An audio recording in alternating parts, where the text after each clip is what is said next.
Hello everybody, welcome to Digital REM. In this episode I'm going to show you how to apply a shader or a material to an object.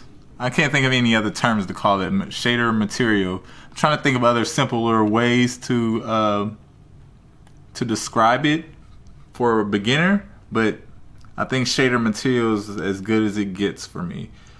So what we're going to do is get out of camera mode. So remember, in our previous episode, we set up a three-point light scene. So we did a backlight, key light, field light, each of them pointing on the subject, and all I did was apply a camera here, and we have a little studio set up here. So it's just like a real studio. If you had a cameraman standing here inside of the studio with your light set up inside. Simple, right? Simple. All right. So what we're gonna do is go to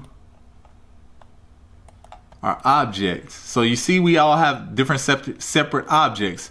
What I want to do here actually is go ahead and just join all of these objects together to simplify this whole process. So everything that's gold, we're going to join. I push Control J to get to join. You can also go to Object and join at the top. Whatever your shortcut is. Mine is Control J. So when I join, I Control J. So we're going to select the black. I believe all the black is one piece, and I believe all the frame is one piece. So what we're going to do is do the white part. The white part is his face here, the knight's text, and I'm going to turn this part white.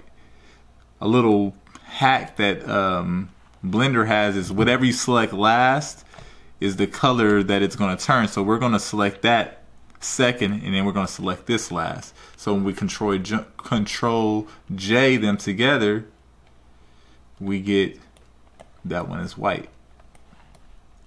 Oh, and I forget the inside here, the inside of the UCF.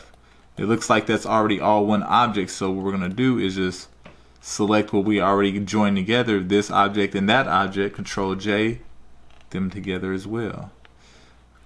And for some reason I'm getting a lot of little noise that you see coming out of here.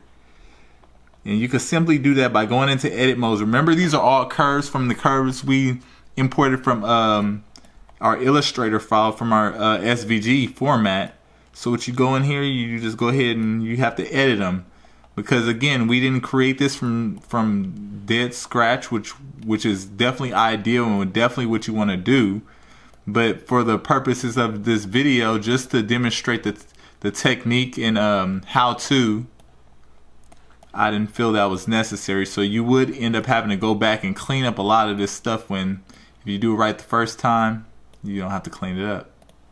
So, but we're going to go ahead and go back and clean up just a little bit, just to get the main parts out of the way, because it's not that much. If it goes on too long, I'll fast forward the video. How about that? But I think this is the last one, so we might have already cashed that ticket in. Alright, so we're going to get back out of edit mode and go back into object mode. If you're wondering how to get from edit to object mode, I'm pushing tab, but you can also go to this selection here and you can go edit mode, object mode. There are all kinds of shortcuts for everything you want to do in Blender. So what we're going to do is we're going to save the gold for last. So we're going to start with the frame. The frame, as you see, it's all one object. We can move it. And it all moves as one object. So what we're gonna do is go into our object preferences, edit preferences, but we're gonna go into materials over here. So in materials, it shows you what shaders are applied to, or what shaders or materials are applied to the object that you've selected. So here is only one shader material called the SVG Matte 006, which is the default format of which is called. So what we're gonna do is, first let's give us a little more room so everybody can see. We're gonna do is Under here, the surface, this is taking in where it would take in surface information. So currently it's only taking in color. It's only going to take in a color information, only a color value. So it can go from any RGB value, and that would take in the color value. So when you go into render mode here, you know, see the colors change. Even though we have the lighting, we still have the same kind of shadows here, but the color has changed. Now, what the difference is, what we need is for it to be more realistic.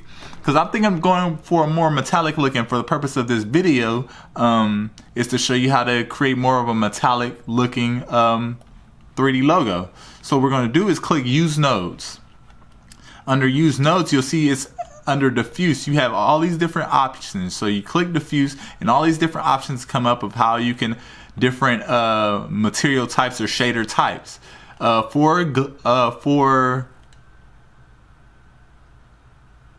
glossy objects, I try to avoid saying glossy, but for glossy objects such as metal, you're going to select glossy, and there you have it. See, now your material is very reflective, and you can see the light bouncing off or reflecting off the white part of the studio here. It's like a rose gold or something right here. So what we're gonna do, we don't want that rose gold. We want that more of a steel metal look, because that's not the UCF colors. So we're gonna go here. We're gonna zero everybody out here to make sure it's no kind of color value in there. And then we're gonna just bring it, slide it up just a little bit, so you get a nice, I would even say, because the Knights have started to go with this like gunmetal look, so we're gonna go with the gunmetal like looking outside, and we're gonna just add a little bit of roughness to it. And you see, this doesn't look gunmetal here. It looks more gunmetal here because it's the white bouncing off. So I want to actually go more what's the color here. So we're gonna go ahead and slide this back up a little bit. Yeah, now that's a little more gunmetal to me. Maybe even a little brighter, just a little bit. Yeah, there you go. Now that'll be gunmetal. So when it's more in a not reflective state, it'll be its actual color. And we can actually turn up the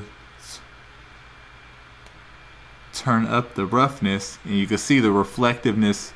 The reflectiveness becomes more apparent, and then less apparent as you turn it up. So we did that for the frame. So let's just do that for the rest of the model. So what we're gonna do is we're gonna do that for the black. We're gonna go to the black, select the black object.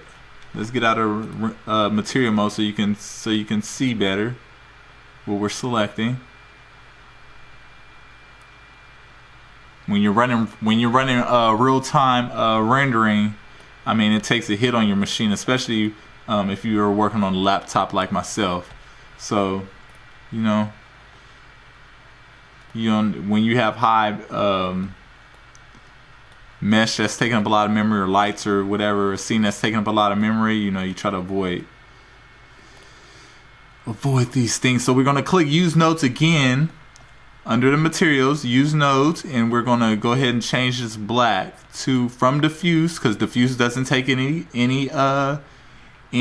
light value besides shadows, and we're going to put glossy.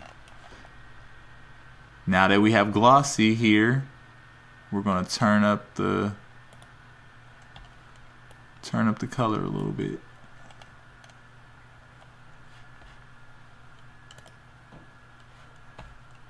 And turn up the roughness just a little bit. So this one, I wanted like more of a painted look. Then we're going to do the gold. Again, our materials selected here. We're just going to push Use Nodes, under Surface, Glossy. This one we're going to have a lot more reflective. I don't like to keep mine at 100% reflectivity.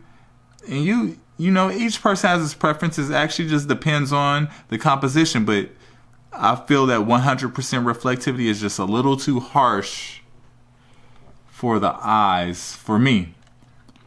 So we're going to do something actually special with the white part here. We're going to go to use nodes, and it's in under surface, under diffuse, or under surfaces, because diffuse is a surface. We're going to change diffuse from diffuse to emission. What emission does is actually acts as a light. So we're going to treat his eyes and the nights and all the white parts as like a light source. And we're going to just leave that at 1. Let's see what it looks like at 1. And if we want to turn it up or turn it down, we'll gauge it as we go along. So we're going to just throw this in the rendered mode again. Oh, and look at that. Look at that. You're getting a little reflection. You see the reflection bouncing off here? That's all from the studio. Right there. That's nice. The orange of that fill light. That's from that fill light right there.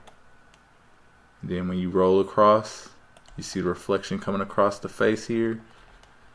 And in that glow, you see it doesn't change. It's like a light. It doesn't change. Slouching. Getting comfortable because it looks so good. But it doesn't change. And that's how you create a sports graphic. Now here's a little extra tidbit, because as you've seen, we've only applied 3-point light setup here, and this is bonus information for all my viewers right now.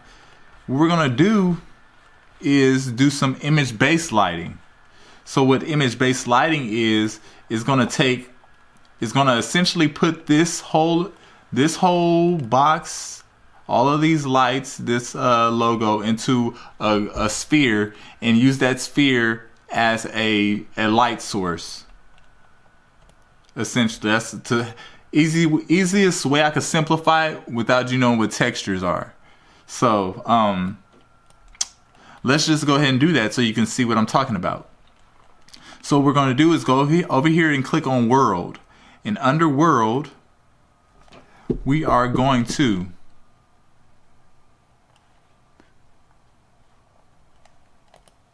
go to Surfaces, add a shader, and we're going to add a background shader. When we add the background shader, what that does is add a background here.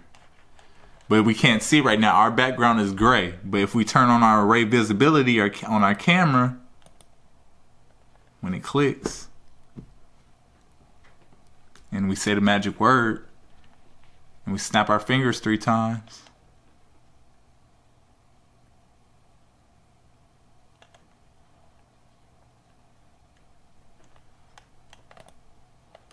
and it goes back off. Okay, and we turn it back on.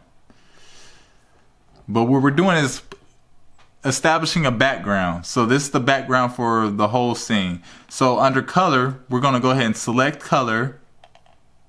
We can select the color, but what we're going to do is click this little node here and click on environment texture.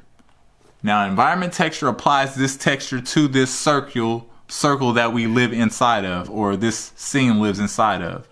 So what we're going to do, we're just going to select the Photo Studio umbrella set, and this is an HDR image.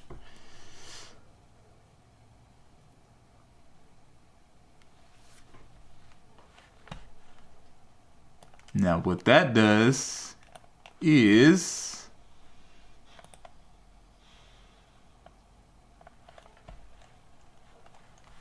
I want to let you be able to see the I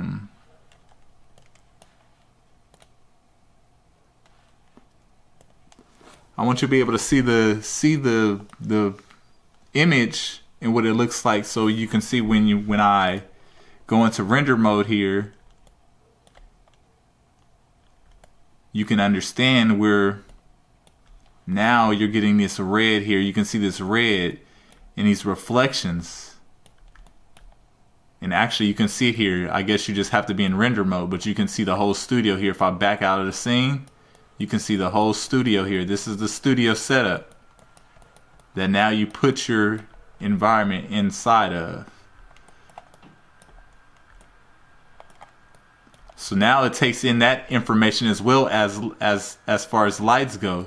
So you can essentially get rid of this the studio that you started with.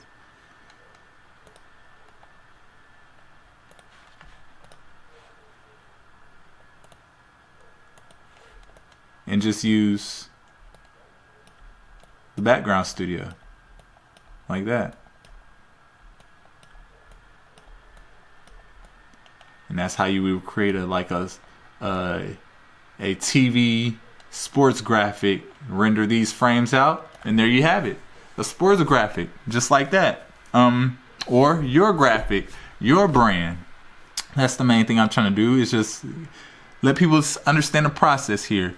But again, in a nutshell, when you bring your object in, you want to select your object and go to make sure you're in cycles render mode, and then when you go to your material editor of that object that you selected, click on use nodes. Click on use nodes under the surface options. So click on use nodes under the surface options, and there you'll find glossy, where you can turn your material into more metallic and have reflections included. And that's pretty much it. If you like this video, please subscribe. I'm looking forward to doing more videos about different things. So I need your feedback. I need to know what you like. I need to know what you don't like. I need to know the questions that you have, and any videos I can make in the future that tend to your needs. But again, thank you for following Digital REM. I look forward to hearing back from you. Later, y'all. Peace.